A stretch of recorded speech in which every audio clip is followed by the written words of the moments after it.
واش درت يا أشرف حكيمي؟ واش هاد الروينة واش هاد القربالة يا أشرف حكيمي درتي؟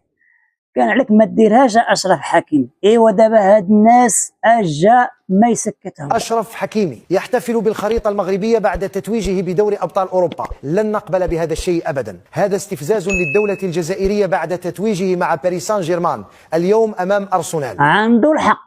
كان عليك يا سيدي ما ترفعش ديك الخريطة ديال المغرب، لا سيدي. كان عليك يا سيدي ترفع الصورة ديال خايب السمية ديالهم وشنقريحة ورفع الراية الجزائرية سيدي. علاش ترفع الراية المغربية وزايدة بالخريطة ديال المغرب؟ ودابا هاد الناس اش جاي يسكتهم؟ يلاه ايوا شتي شنو درت لينا أشرف حكيمي؟ شي هاد الناس راه تكون زنزون، تكون ما تهدرش وتهدر يهضروك بزز. علاش متاش من رايه بغيتي يرفع؟ واش من خريطه بغيتي يهز هاد أشرف حكيمي؟ بغيتي يهز لك ماجي الطابون ديالكم ولا كيفاش؟ ولا شنقريحه ولا يهز لكم داك العلام ديال ديك جبهه القياطان ديالكم ولا كيفاش؟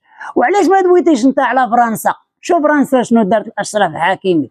دوي على هاد الناس هاد. بليزير واحد جوار من المنطقه تاعنا شمال افريقي امازيغي افريقي تشوفوا يدي لي تير كيما هكا وداروا البارح داروا له التمر طابع بريدي بالتصويره تاعو ما صرات كامل في فرنسا وفي الاتحاد الاوروبي. صافي بليزير يكبروا بواحد المنطقه تاعنا هكا.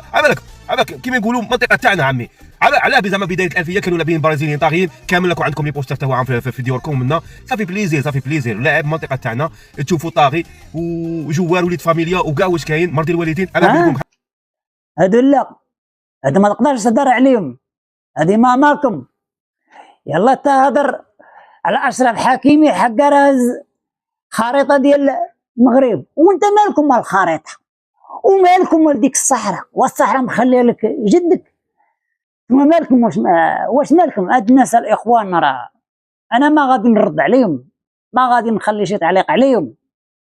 ثم علقوا عليهم وانتم ردوا عليهم، الله يجازيكم بخير عافاكم وردوا عليهم بالعقل.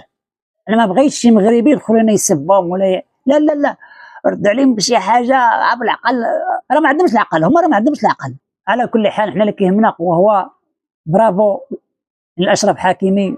وكنشوفوا فرنسا دارت ليه بريد خاص به، هذه لاول مره تاريخ كره القدم لاول مره فرنسا كتعترف شي لاعب عربي ومسلم وولد بلادنا. هادو هما الاسود كيما مشاو كيخليو العز، والاسود ما كيدخلوش في شي شؤون ديال شي دوله ولا لا داكشي بعيد على الاسود. على كل حال نتمنى حظ سعيد للمنتخب المغربي في كاس العالم ان شاء الله، وغير ثاني يبهدلهم. يلا قوم الكراغله راه وجدوا لي ثاني شي جمهور، ولكن وقيل هذا العام راه ممنوع عليكم الجمهور، ما غاديش تمشيو لامريكا حيت عمكم ترام قال لكم ممنوع يجي شي جمهور، حيت نهبال حيت حماق ديروا لي شي كارثه تما، ولا ديروا بحال داك اللي مشى بال في الملعب.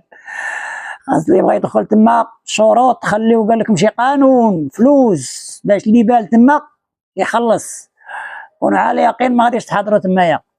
على كان شي حاجه واحده اخرى ما عرفت، ولكن هما غيديروا واحد المجهود جبار باش يصيفطوا شي جمهور من هنايا ويجمعوا شي جمهور باش يكون ضد المنتخب المغربي. وحنا بغينا ودي يكون شي جمهور ثاني ديال الجزائر ضد المنتخب المغربي، حيت حنا يا سيدي كنتفائلوا بهذا الشيء هذا. ملي كيكونوا هاد القوم ضدنا كنربحوا. خايبه يكونوا معنا، راه لا كانوا معنا راه مشينا فيها، اما لا كانوا ضدنا كيشجعوا البرازيل ويشجعوا دوك المنتخبات اللي يلعبوا مع المنتخب ضدنا، المغرب رابح كونوا على يقين. وعلى كل حال منا حظ سعيد المنتخب المغربي، وبرافو مره واحده اخرى لأشرف حكيمي، وبرافو كاع الاسود بصفه عامه. دوزوا ليا بخير، السلام عليكم ورحمه الله.